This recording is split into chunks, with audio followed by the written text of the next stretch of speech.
In addition, I said he allows the shadow side to be on full display. So again, what's the shadow side? The shadow side are the things that society would consider to be taboo. Again, all this stuff is subjective, right? But within each society or culture that you live in, there's certain things that are considered acceptable. There's certain things that are considered rude or unacceptable or bad, right?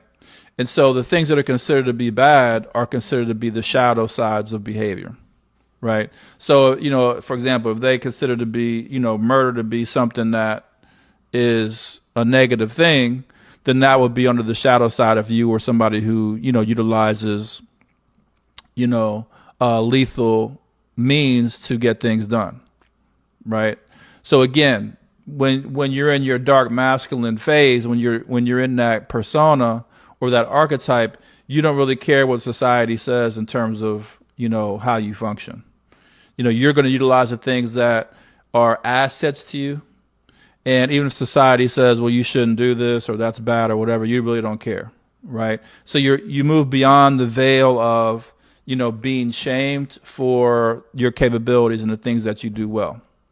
Okay. So the dark masculine does that. So when he moves in that way, obviously he's going to rub a lot of people the wrong way. There are going to be a lot of people who are going to be offended by the way he moves in the world. Right. One example of this is like when you choose to relate and you go outside of the standard relationship structure.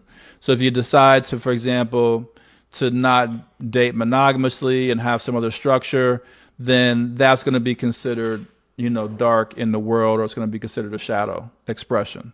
Why? Because the world prefers monogamous marriage and monogamous coupling. So if you decide you're going to walk outside of that, you're considered to be in your shadow.